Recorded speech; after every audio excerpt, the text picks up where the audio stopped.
Hello and welcome back to My Bad with Morgan Rees, the podcast all about your mishaps, your hiccups, and most importantly, your fuck-ups. And I'm here with Rhys. You might know them, though, as Rhys Pieces. How you doing? You good? Yeah, I'm very good, but I'm also bad. You are so bad. The perfect podcast for you. So usually I say comedian, writer, actor, but this is the thing I wanted to ask you. So I think we said before, you describe yourself as... Drag rash of East London. And why?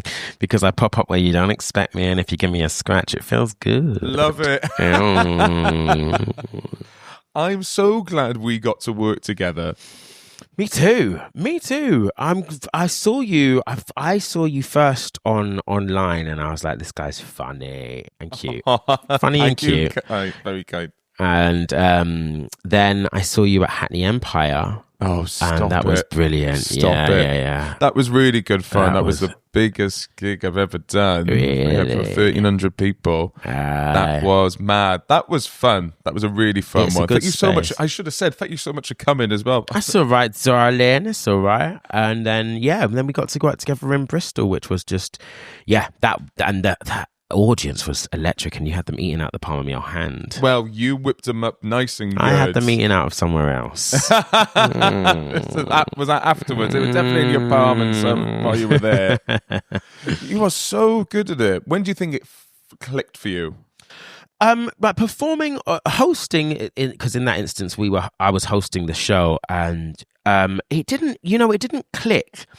It was a long process, but I really love hosting. I really love talking on the mic, and I love that I love it, and I love that I found my own kind of style with it. But I do remember back when I started out with Ducky doing Posh Club, and they give me a clipboard, and I was so nervous, and I and I couldn't remember what was going on, who was next. I don't think that's anything on your behalf. I mean, like, if anyone gave, I think, clipboards, no one's going, I want to do something fun. Can someone get me a clipboard? Yeah, exactly. It's like, can someone get me a blackboard, please? I don't want to make this fun. Crayon and pens. Yeah.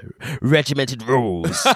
Well, I mean, I was, that was my thing. It was like I was no good at kind of like at the rules and all that stuff. And it was when I kind of threw them out the window and kind of got really comfortable with finding my own style.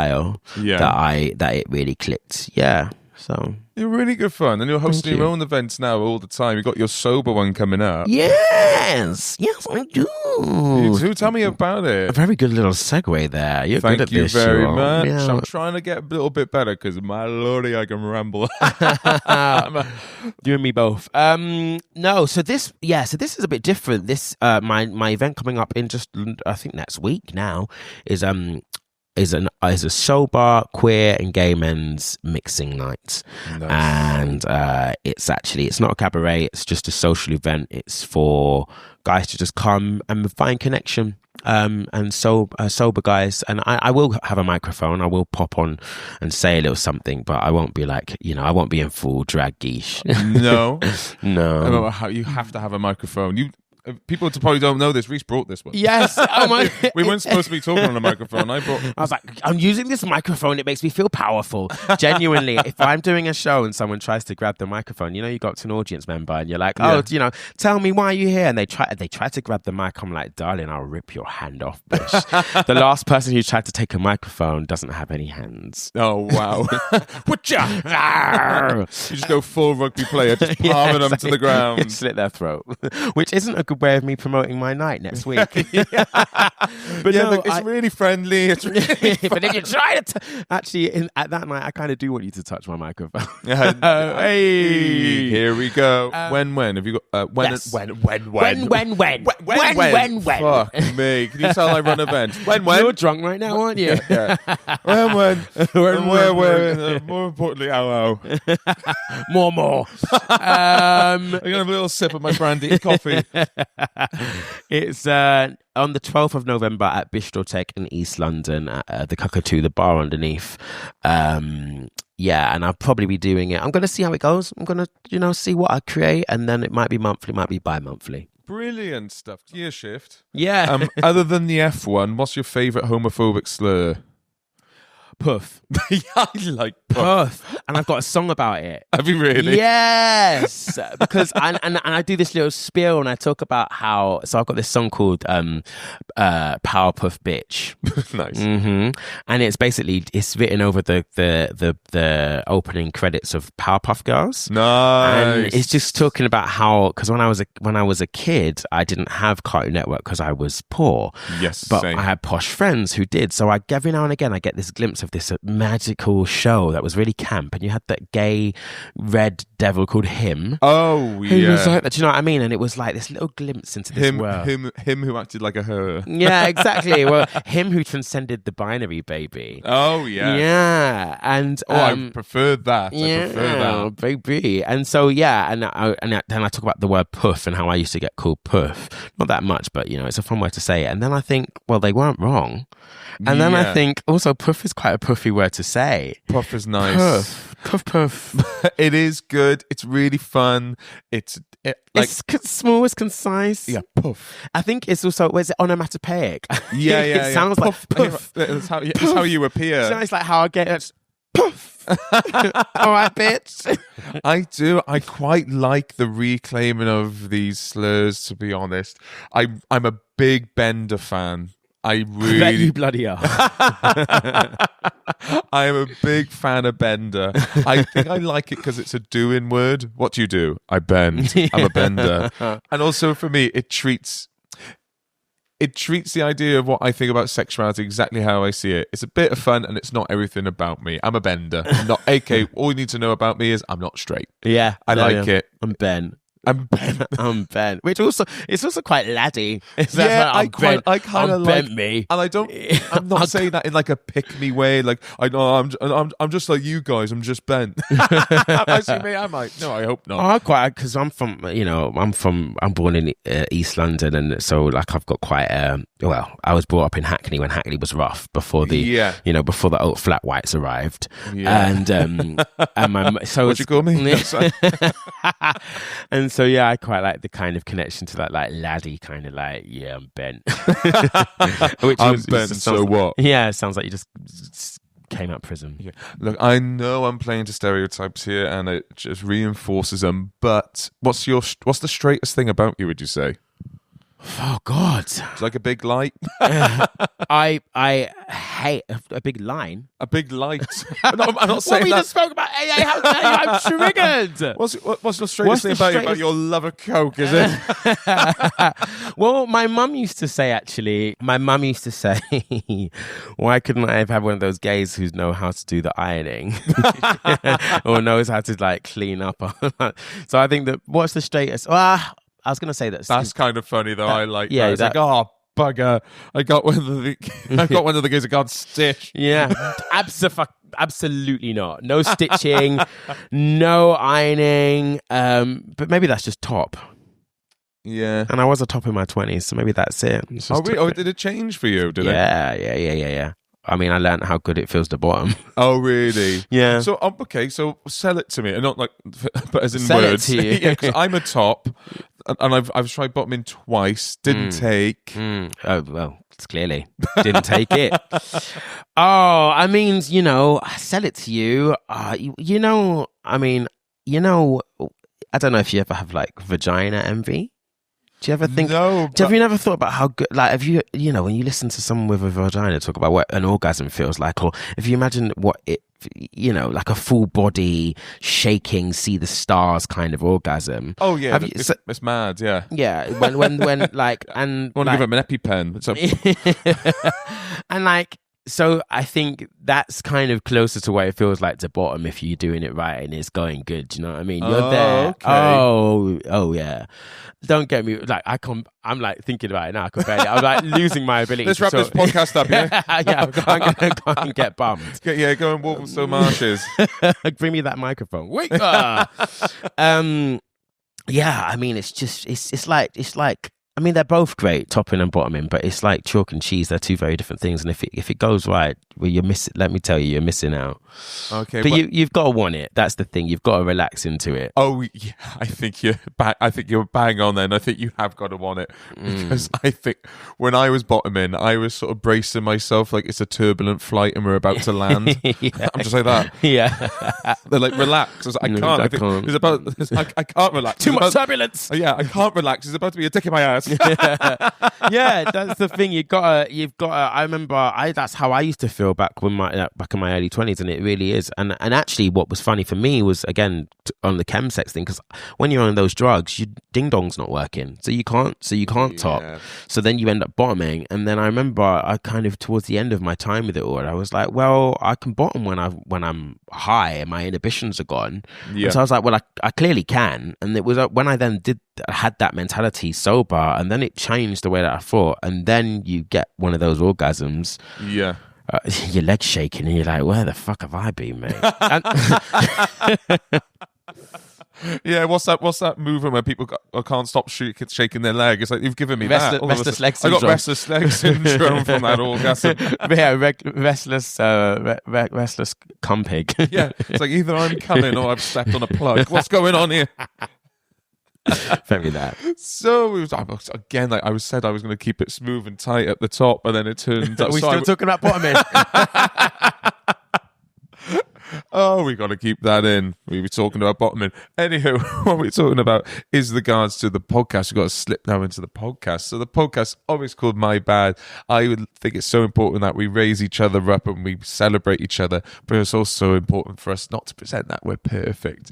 So we've all got like our mishaps and our hiccups and our fuck ups. So what's the last thing I should go to you for? Oh, what is the last thing you should go to me for? Now you say I've got to confess my fuck ups. And I was just, when you asked me this, because you send us our questions, and I just thought the worst thing I could give you advice on would be crypto.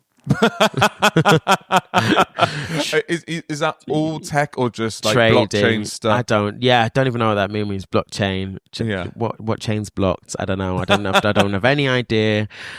Yeah. We all just have really weird ideas, isn't it? And also, like, how do you use that money? Where's taking it? Yeah. What are you buying? It's all very mysterious. Don't you buy JPEGs that cost millions? Yeah. Is that an NFT? I think that's NFTs. The other thing for me is because I'm dyslexic and it's all letters. So I'm like, I don't know. Yeah, I'd like to see you on the stock market and crypto. I'm in stockings in the market, Ridley Road, in my stockings on the way. Yeah, I was going to get some lashes from PAX. That's where my world is, not this like crypto land. No. The thing is, I think the reason why it comes to mind is because I kind of want to know. Oh, you're jealous. I don't know if I go that far. I want. Are you getting crypto FOMO? Yeah, crypto FOMO homo. Yeah, I'm a crypto FOMO. Are you a FOMO homo? I'm a FOMO homo crypto bozo. But it does seem, I know I keep on saying, but like people that have crypto, the only thing it seems you could buy is other crypto or weapons or something on the black market. It's like, I just want the currency that gets me chicken in Aldi. I'm fine with that. Nando's. I just want Nando. What currency can I get Nando's with? I kind of want stuff from the black market. Really? Well, not anymore. I'm in there now. But there wasn't a time when I was like, oh, yeah, go on then. Yeah, no, don't get me on. Sometimes I do go like, oh, it would be great to get some sort of teeth whitening that's illegal here. Yeah. And so, like I said, like we all do mishaps, hiccups and fuck-ups, so we can do the wrong thing occasionally. Have you got anything that still makes you shudder? Have you got like a cringe binge that you can't get over? Well, cringiest thing. I mean, I am bad with people's names. Oh, I have to meet someone a billion times to remember someone's name. I remember people's faces. I put it down to my dyslexia, but I just call everyone babe, which is quite handy. You can get away with that. You're right, babe. Sometimes I've known someone for 8 years. 8 years. The superpower of a queer person is the fact you can never have to remember anyone else's name. You're you right, can just sugar. go, hey, sugar, hey, You're babe, right, hey, right, bitch. Chicky. Yeah, exactly. You're right, girl. And then, unfortunately, you have to introduce one person to another person. You're like, oh, hey, girl, this is bitch. Yeah. No, I mean, we're probably all guilty of this, but I'm like, I'll grab someone by the arm and I'm like, listen, I've known this person for about 7 years, but I don't know their name. So when they come over, I'm going to say, this is my friend, their name. Yeah. And you're going to ask them their name and you're going to do it well. Okay. My friends all know that they're going to have to do that for me. That's smart. I had one of those the other day. Janik is brilliant for that. Because I'll almost say it open-ended. It's like, oh, hey, this is my boyfriend, Janik. Yeah. And Janik... Yeah, exactly. That's what they got to get the timing well. Yeah. And when they don't, then that's awkward. I could, now I've sold my trip, I could get called out like that. If someone's ever listened to this podcast, they'll go, and what is it then, Morgan? What is my name? Yeah. Well, I had that. It wasn't a name thing. This was quite cringy because you learn how to like act as if because you see so many people. And I remember I was in a festival like last summer, and I came out my tent, and I come out, I'm like, close my tent, and I look around, and there's a guy coming out of his tent, and he's looking at me, and he's waving, and I'm going, oh my God, I don't know this guy's name, and I can't remember when I last saw him, because you see so many people at these gigs. So I'm waving at him, and I'm like, and I've actually learned how to get it, because you go, hey babe, when did I see you last? I was like, where did I last see you? And then they'll say, and it will jog your memory. Yeah. So I've gone to him, I'm waving, and I'm walking to him, going, hey babe, when did I see you last? And then he goes, I'm actually waving at the person behind you. Yeah. No. And he was waving at someone else, and then it turns out that other person was in the friendship group. So he actually then, it wasn't even like that happened and then we moved on. He stayed with us all weekend, and I just was kept on looking at him like, So that was quite cringy. Yeah, that is really cringy, waving at someone that wasn't waving at you. That's like something Paddington would do in his first day in London. It must be all at me. It must all be at me. Well, I mean, that is my narcissist self. Hello, everybody. Oh no, you're not a narcissist. But we've learned so much about you, and I'm still like new to getting to know you. I'd love to get to know you more. But what's the one thing you think people are most surprised about you, or commonly get wrong about you? You know, when you're like, oh, I'm quite a socially anxious person, and people go, you? Yeah. Socially anxious? And I'm like, yeah, cripplingly so. Oh, really? Yeah, absolutely. Oh, I'll lend you another book. Rhys James has just released a book all about social anxiety. Oh, there we go. It's called You'll Like It When You Get There. Yeah, so tell me, but how does your social anxiety manifest? Are you just like, I'm not going, I'm cancelling, I'm ill, I've lost both my legs, I can't talk. I've just found out I got to be at Mars tomorrow, I haven't done any of my space person training. Space person, I think they're called astronauts. I'm so thick. No, excuse me, space person is gender neutral, thank you. Yeah, space person is gender neutral for astronauts. Keep it woke. Yeah. Or maybe that's what we call aliens from now on, because it's too much of a loaded word. They're actually not an alien anymore. They're a space person. They're a space person. Yeah. They can use whatever bathroom they want. Thank you. How does it manifest? Well, I mean, funny enough, we're saying about give me the microphone, but that's how it manifests. It's like I've kind of managed to create a world for myself where I do still like see people. I still do like connect with the world, but it's from a stage. It's in control, you know what I mean? And that's also why it's a surprise when people go, you know, I think that's not necessarily that unique though. A lot of performers, you know, totally put on this thing, but I think I realized the kind of, again, through sobriety, I've realized the actual magnitude of it, just how much like I am comfortable. And in our world as performers, it's funny because you've got so many office friends, but the office is always moving, and sometimes it's you know it's a drug fueled bloody basement in the middle of Soho, and sometimes it's a high rise. It's amazing, do you know what I mean?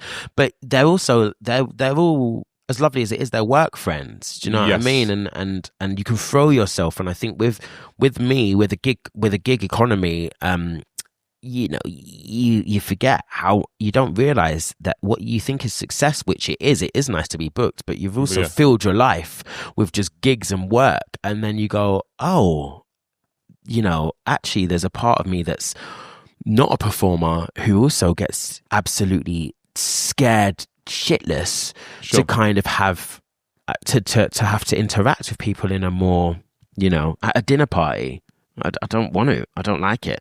I don't want to. Unless I can be comfortable enough to then make it that it's almost my room and my show. Yeah.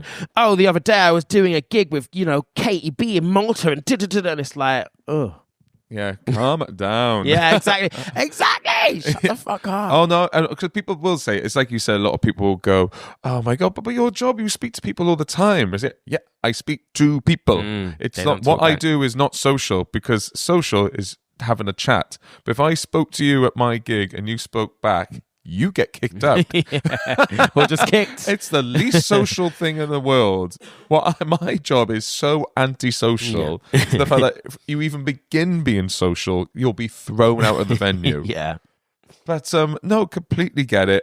Totally get it. And like you said about filling your life up with work, the best thing I ever did was, the reason I sort of tipped into being a touring comedian is that I started giving comedy 80% rather than the 110. Because with that 30, I had a life, I had something to talk about, I was rested, I was fun, and I was nourished both creatively, platonically, romantically. Just, it was the best thing ever. So my one advice to aspiring creatives is do not give it everything. Turn up every single day, but you don't have to spend the whole day doing it. Yeah, very good advice. Balance, said. What's the one sort of piece of advice you commonly give your aspiring queen divas, rashes? There's only one rash, baby.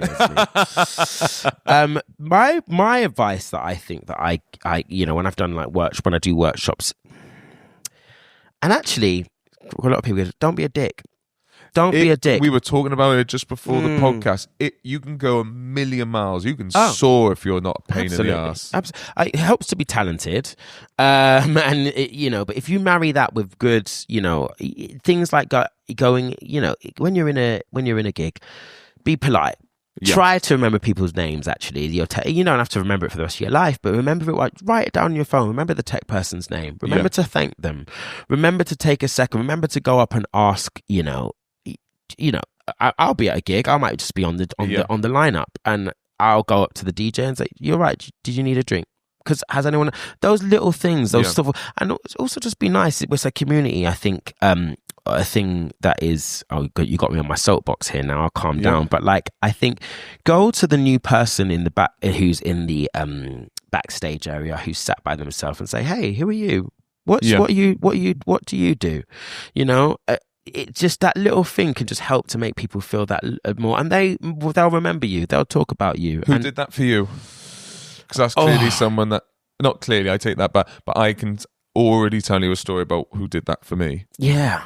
And just to bounce on your one thing, like you were saying about not being a dickhead, I think a lot of people make the mistake of when they see just because there's one person on stage doesn't mean it takes one person to make that night. There is a whole crew. There's a whole backstage. It's like, though there might be one person in the spotlight, there's 100 people making that event happen. And like you said, I've worked with talented people, and I've run nights, and I've not booked them because they're not nice. And I went, that energy will spill onto the stage, and I don't want your energy on the stage or backstage. Absolutely. Brilliant. We're on the same page there. We are on the same page. So we've got now nice and positive now. What do you want to see more of, Rhys? Oh, what do I want to see more of? I want to see less of that. Sorry, I'm not a singer.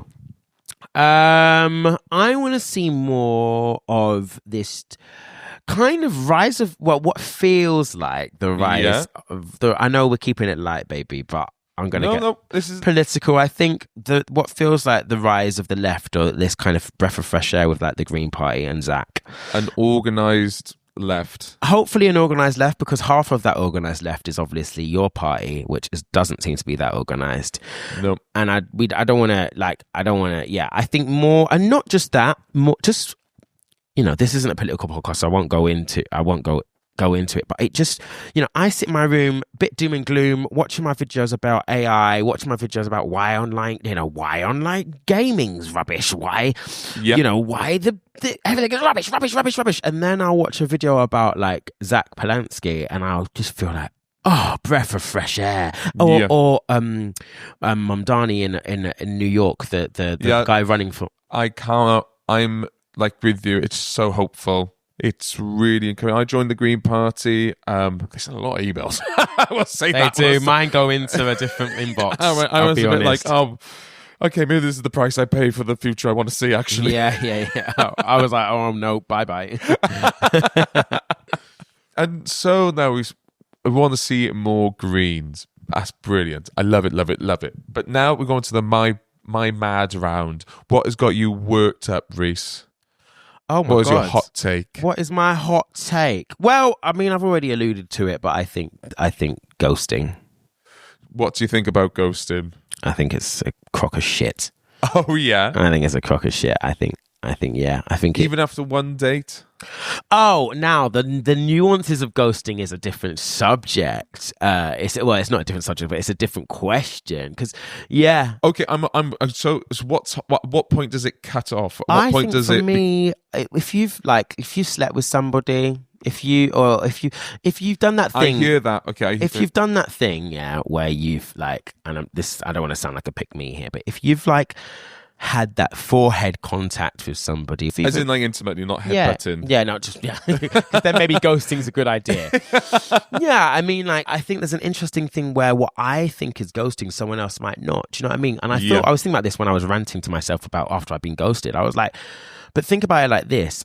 I might be really into this guy. He might not be into me. So I think I'm holding him up here and I'm waiting for that text back, but he doesn't think about me like that. So he's not even thinking about it. So he's not texting back. And so I'm thinking I'm being ghosted and he's just thinking, well, there was not really much there. Do you know what I mean? Well, I'll reply to that when I get to it. Yeah. But I also, there is a hard thing of like, you might just have been chatting to someone, a few texts, and then realize that you're not into them. And then you feel like, is it weird for me to, after a few, after we've been talking for, just be like, by the way, I actually don't think that anything's going to happen here. You feel like a bit of a knob. So I'm not saying it's a one size fits all, but I think that you have to, so I went on a date with this guy. I actually, met him at a gig. I'm always trying to meet guys at gigs. It never really fucking happens. But really? Yeah, it's because I'm always demented drag queen. But anyway, you got your persona, you got your adrenaline going through you. Yeah, they've just seen you on stage, just seen my so balls. it can really help. But isn't it quite fun to hook up with someone or date someone who has no interest in what you do or no interest in who you know or your space? I don't hook up. I don't go on that many dates. You know what I mean? But I think, yes and no.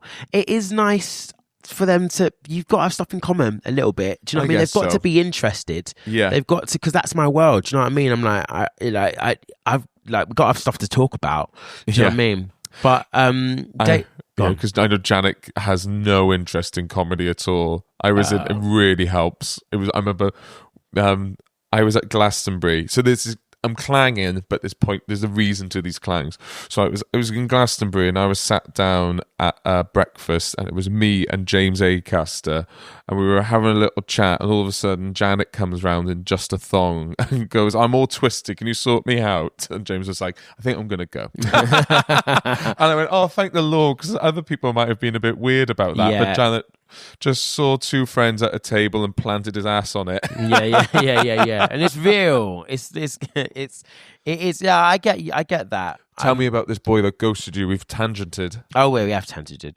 Basically, yeah, we went on a couple of dates. He was really fit and really cute, and we had a nice little thing. And yeah, we've been on 2 dates. We shagged, and then we were talking about relationships. And I think I was talking about wanting to be in an open relationship, and I was talking about this was again sober Rhys exploring his sexuality and all that stuff. And, we'd been texting up until this point kind of semi-regularly as well. And, how are you? How's your day been? Do you know what I mean? And then we went on this date and then nothing. like for about a week. I left it for a week, and then I was like, hey, like I haven't heard from you for a week. So I'm thinking probably this isn't gonna, be something that's gonna continue.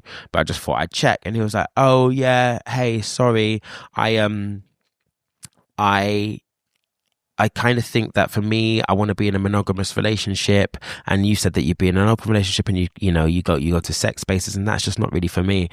And I was like, absolutely fine, but we've been on two. I was like, we've been on 2 dates. You could have texted me to say that. Yeah. I think that this kind of no one was going to be hurt by that. No, I think this ability to just drop somebody is the bane of dating right now.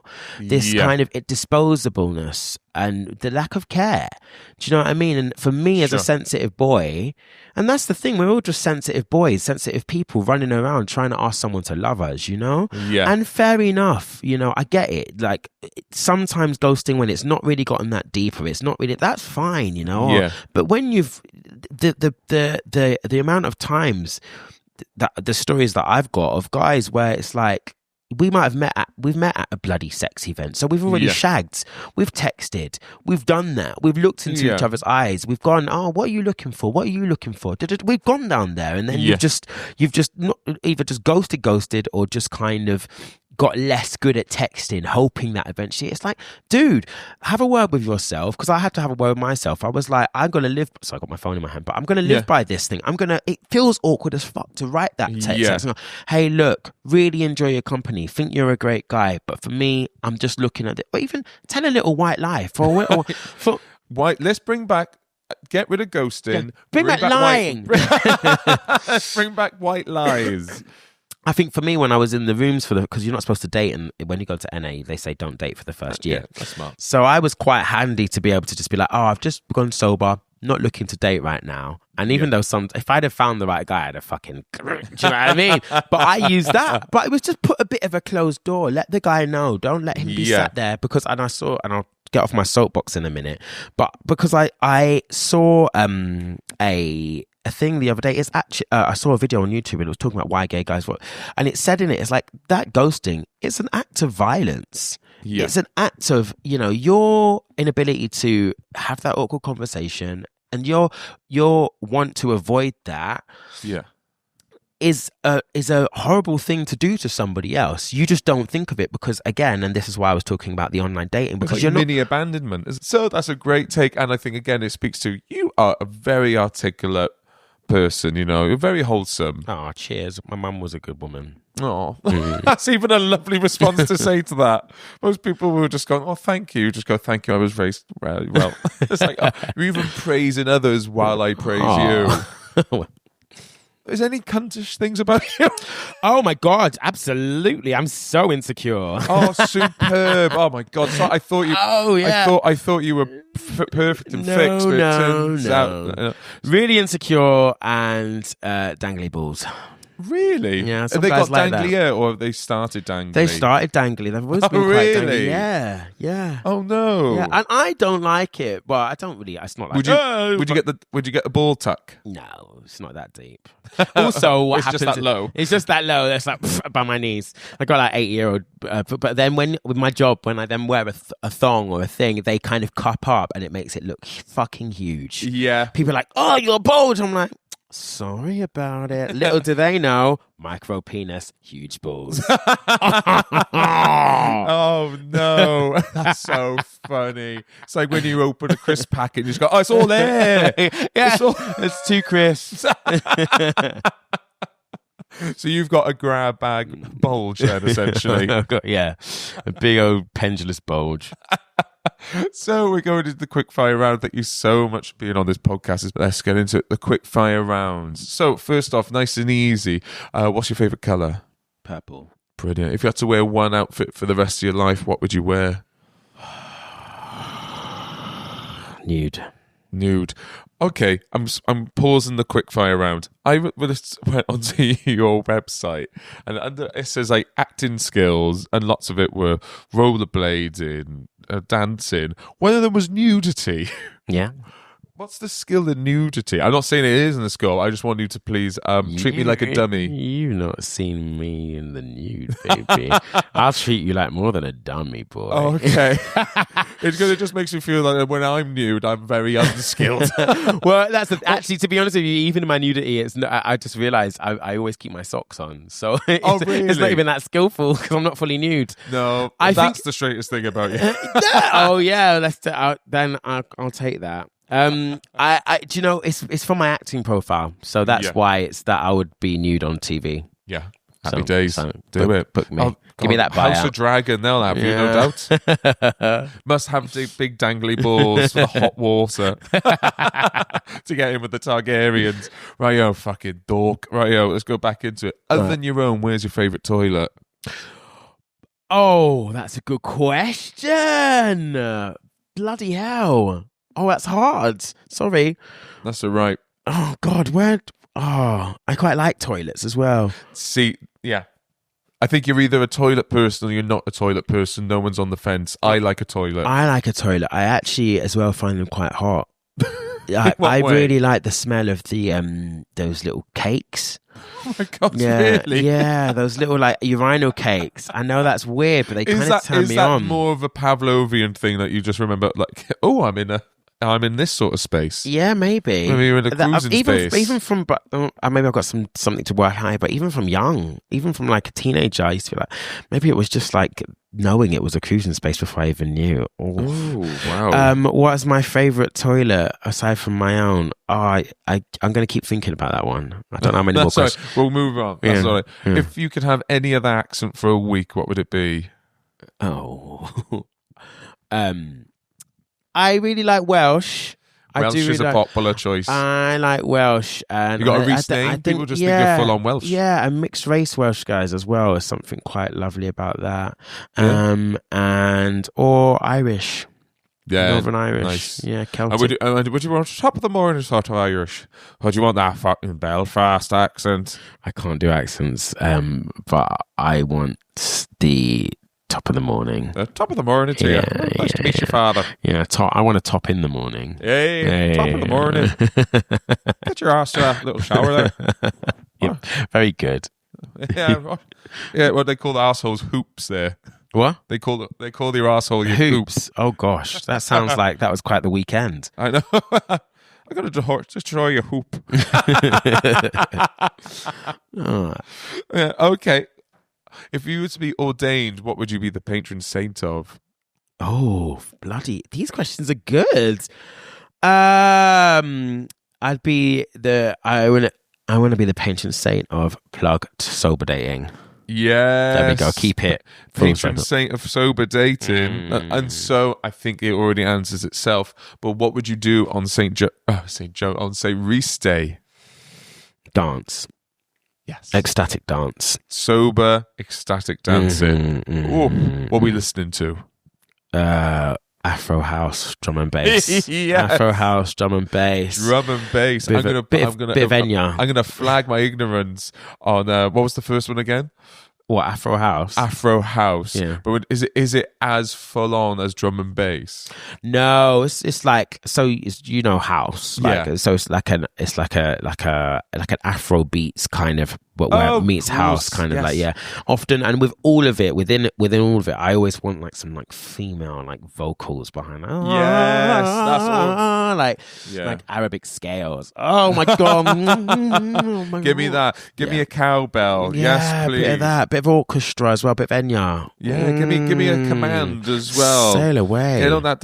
Sail away, baby. Love it. And what would you rather? Would you rather people know your sex noise or your sex face? I don't mind either. Oh, really? Yeah. Oh, fair enough. You're a very sex positive person. Yeah, they're both quite good. Yeah, I mean, that question's wasted on you. Do you know what? Actually, I think that might be my straightest thing is my sex cum, like my cum face. My really? my ex used to talk to me about it. Really? Why? Yeah, I don't really want to say actually, but that's right. Well, no. If I just want to flag, you did start. Yeah, well, that's true. That's true. You get proper blood. It gets quite like, yeah. I'm gonna come. And I was always quite surprised because I don't know I'm doing it. Yeah, because please tell me you go into that voice as well. Oh, really? Apparently, it's like, oh yeah. Oh yeah, maybe not that much. But You go proper East End. Yeah, exactly. You're in a van, in a little stolen van, mate. Go full Phil Mitchell. Oh yeah, full porn star. Yeah, oh yeah, oh yeah, oh. Well, there you go. What a wonderful thing to find out. My toilet, by the way, my favourite toilet was my nana's toilet. Oh, yeah. Sorry. Oh my God, that's quite a gear shift. Rhys Pieces, babe. I'm used to all the different bits, and they all just live here. We went like a bullet train at a right angle from I come like Phil Mitchell to I miss my grandmother's house.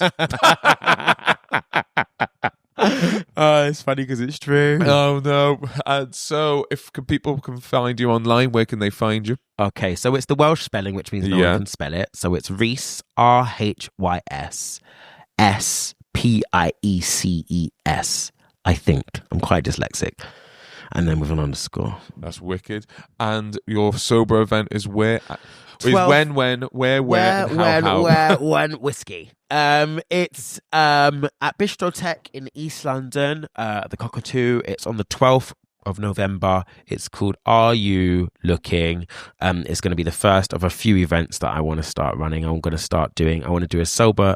I want to do a not necessarily sober. I want to do like a mixed race sharing circle, which will be called like Are You in the Mix? Love that. That's a great title. That was the first one that I thought of. Brilliant. Yeah.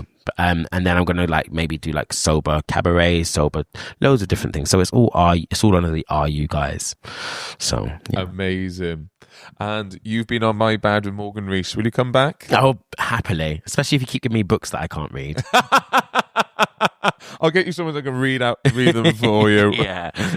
Oh, thank you so much again, Rhys. That is the end of the podcast. Thank you so much, everybody, for listening. We drop episodes every single Wednesday. If you want exclusive content and early access, we have a Patreon, which is only £3 a month, and you get the main episode and an extra episode a day early. Again, thank you so much, everybody. If you want to see me on tour, I'm going on tour next year with the show What a Bummer, and all the tickets can be found on my website www.morganreescomedy.com. See you next week, everybody. Bye bye.